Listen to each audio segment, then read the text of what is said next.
નાગપાંચમ શ્રાવણ વદ પાંચમ એટલે નાગપંચમી। આ દિવસે સવારે સ્નાન કરી પાણીયારે નાગનું ચિત્રામણ કરી દીવો કરી કુલર બનાવી ધરાવી આ વ્રત કરનારને નાગદેવની કૃપા ઉતરે છે।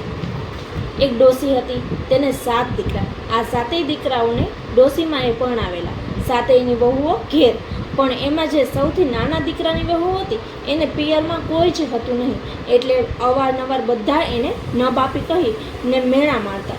એટલું જ નહીં પણ એની પાસે ઘરના મોટા ભાગના બધા કામ કરાવે અને પેટ પૂરતું ખાવા પણ આપે નહીં। એવામાં શ્રાદ્ધના દિવસો આવ્યા। ડોસીમાના ઘરમાં દૂધની ખીર રંધાણી, દૂધપાક પણ રંધાયો, છતાં એકેય દિવસ આ નાની વહુને બિચારીને ખાવા મળ્યું નહીં। બધાએ જમી લીધું એટલે સાસુએ એને બૂમ મારી, એ નબાપી જા, જે વધ્યું ઘટ્યું હોય તે ખાઈ લે, પછી એઠા વાસણ હોય તે નદીએ જઈને ઉટકી આવ। નાની વહુ તો રસોડામાં ગઈ। જો એ જાણતી હતી કે મારે માટે ખીર તો હશે જ નહીં।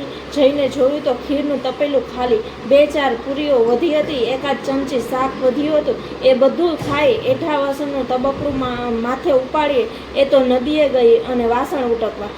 નદીએ જઈને તબકડામાંથી બધા વાસણ બહાર કાઢીએ। એમાં એક વાટકામાં કોઈની એઠી ખીર હતી। એ વાટકો ઝાડ પાસે મૂક્યો અને વિચાર્યું કે વાસણ ઉટકીને આ ખીર પી જઈશ, એ જોવું તો ખરી કે ખીર કેવી થઈ છે।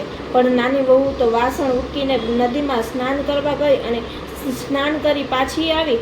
વાટકી પાસે ગઈ તો વાટકીમાં ખીર ન મળે। ઝાડમાં એક રાફડો હતો, એ રાફડામાંથી નાગણી આવીને ખીર ખાઈ ગઈ હતી અને પછી રાફડામાં સહેજ મોઢું બહાર રાખીને બેઠી હતી।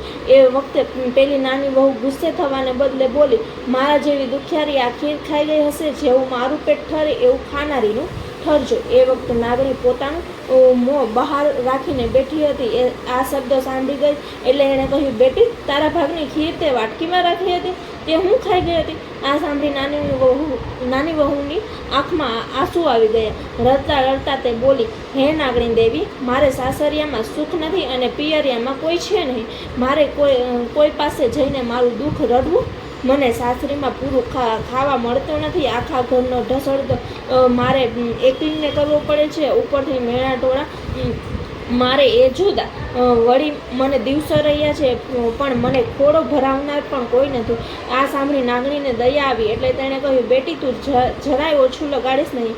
એમ માની લે કે અમે તારા પિયરિયા, મારી પાસે આવીને તારા સુખ દુઃખની વાત કરજે અને જ્યારે તારો ખોડો ભરવાનો હોય ત્યારે મારા રાફડા પાસે આવીને કંકોત્રી મૂકી જજે, એટલે હું આવીને ખોડો ભરી જઈશ। અને નાની બહુ તો વાસણ ઉટકીને ઘેર આવી। એને તો નાગણીએ દિલાસો આપ્યો એટલે ઘણી શાંતિ વળી ગઈ હતી। થોડા દિવસો વીતી ગયા। એ વાતને અંતે ખોડો ભરવાનો દિવસ આવી ગયો એટલે એની જેઠાણીએ એને મહેણું માર્યું। આ નમાપીને વળી ખોડા ભરવાના આટલા બધા ઓરતા છે ને? પણ નાની વહુએ તો કાંઈ જ જવાબ આપ્યો નહીં। એ તો એક કંકોત્રી લઈને છાનીમાની નાગણના રાફડા પાસે મૂકી આવી। અંતે ખોડો ભરવાનો દિવસ આવી પહોંચ્યો એટલે એની સાસુ એને સંભળાવતા બોલ્યા, મોટી વહુ, ઝટપટ ચૂલે લાપસીને આંધણ મૂકો, નાની વહુના પિયરિયા આવવાના છે અને પોટલું ભરીને કપડાં અને ઘરેણાં લાવવાના છે। પણ અહીં તો જાણે ચમત્કાર સર્જાઈ ગયો। નાગદેવ, નાગણી અને નાગકુમારો મોટી મોટી છાબો ભરીને હીરના ચીર અને સોના રૂપાના અને હીરાના ઘરેણાં લઈને આવ્યા અને ખરેખર એમને લાપસીના આંધણ મૂકવા પડ્યા। ત્યારે નાગણીએ કહ્યું, અમને દૂધ સિવાય કાંઈ જ ચાલશે નહીં, એટલે બીજું કંઈ જ મૂકશો નહીં। એટલે સાસુએ દૂધના ડેગડા ચૂલે ચડાવ્યા, દૂધ ગરમ કરીને કઠોળમાં રેડ્યો, એમાં દૂધનો સૂકા મેવાનો મસાલો નાખ્યો, પછી દૂધ ઠરવા મૂક્યું। દૂધ ઠરી ગયું એટલે નાગકુટુંબને દૂધ પીવાનું આમંત્રણ આપ્યું। તરત જ નાગકુટુંબ બધું દૂધ પી ગયું। નાની વહુને ખોડો ભર્યો એ વખતે નાગકુટુંબે જે કંઈ વસ્ત્રો અને દાગીના આપ્યા હતા એ જોઈને એના સાસરિયાની તો આંખો જ ફાટી ગઈ। ખોડો ભરાઈ ગયો અને પછી નાગણી બોલી, વેવાણ, અમારી દીકરીને આજે જ અમારી સાથે વળાવો। બાળક આવ્યા પછી સગવડે અમે એનું આણું વળાવીશું।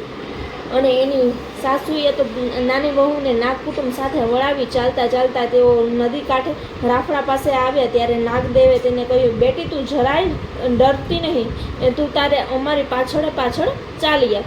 ભલે નાગદાદા કહી બધા આફડામાં પ્રવેશ્યા અને નાની વહુ પણ એમની પાછળ અંદર ગઈ. પણ અંદર જઈને જોયું તો નાની વહુને ભારે નવાઈ લાગી.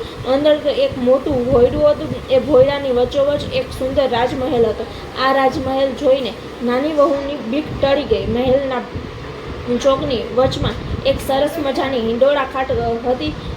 એની ઉપર નાની વહુને બેસાડી નાગકુમારો પણ નાની વહુને પોતાની બહેન બનાવી એની સાથે રમવા લાગ્યા. પછી નાગદેવીએ નાની વહુને એક ઘંટડી આપીને કહ્યું, જો બેટી, સવાર, બપોર અને સાંજ તારે આ ઘંટડી વગાડવાની. એ ઘંટડી વગાડીશ એટલે એનો અવાજ સાંભળીને તારા ભાઈ નાગકુમારો જ્યાં હશે ત્યાંથી દોડી આવશે. એટલે તારે એને દૂધ પાવાનું છે. ભલે, નાની વહુએ કહ્યું. એમ કરતાં દિવસો પસાર થવા માંડ્યા અને સમય પસાર થતાં નાની વહુએ દેવના સમાન દીકરાને જન્મ આપ્યો. થોડા વખતમાં દીકરો મોટો થઈ ગયો અને એની મા આઘી પાછી થઈ. એવામાં એના હાથમાં ઘંટડી આવી ગઈ. એણે ઘંટડી વગાડી અને તરત જ પેલા ચારેય નાગકુમારો દૂધ પીવા માટે દોડી આવ્યા. એ વખતે દૂધનું દેગડું ચૂલા ઉપર ઉકળતું હતું. આ ચારેય નાગકુમારોને જોઈને પેલો નાનો છોકરો તો ડરી ગયો. એના હાથમાંથી ઘંટડી પડી ગઈ.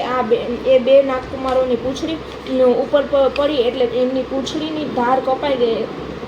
બંને નાગકુમારો બાંડિયા બની ગયા અને બાકીના બે નાગકુમારો ગરમ દૂધ પીવા ગયા એટલે એમના મોઢા બળી ગયા. આથી તેઓ બુચિયા બની ગયા. બે નાગકુમારો બાંડિયા અને બે નાગકુમારો બુચિયા બની ગયા. આથી એ નાગકુમારો ગુસ્સે થયા અને કહેવા લાગ્યા કે અમે એને કરડીને વેર વાળીશું. પણ નાગણી માતાએ ઠપકો આપીને કહ્યું કે વેરની વાત તમે ભૂલી જાઓ. પછી નાગણી માતાને નાની વહુને મનપસંદ ચીજ વસ્તુઓ આપી સાસરે વળાવી. એને સોનાનો એક ચૂડો આપ્યો અને સાચા રેશમી વસ્ત્રો આપ્યા. બેટી, તને જ્યારે દુઃખ પડે ત્યારે આ ઘરને તારું પિયર સમજીને તું અહીં ચાલી આવજો. અને નાની વહુ તો પિયરથી સાસરે આવી. સાસુને તો નાની વહુ ઉપર હેત ઉભરાઈ આવ્યું. એણે તો દીકરાને રમાડ્યો અને વહુને ભેટી પડી. પરંતુ આ બધું જેઠાણીઓને ગમ્યું નહીં એટલે એમને તો નાની વહુની ઉપર ઈર્ષ્યા આવી ગઈ. પણ એમની ઈર્ષ્યા કામ આવી નહીં. નાગદેવે તો એમની દીકરીને 15 ગાયો અને 7 ભેંસો પણ આપી. આથી ઘરમાં એના માન વધી ગયા. જેઠાણીઓ પણ એને પૂછીને જ કામ કરવા લાગી. જય નાગદેવતા, તમે છે નાની વહુને ફળ્યા તેવા આ વ્રત કરનારને, કથા કરનારને તથા કથા સાંભળનારને પણ ફળજો. જય નાગદેવતા.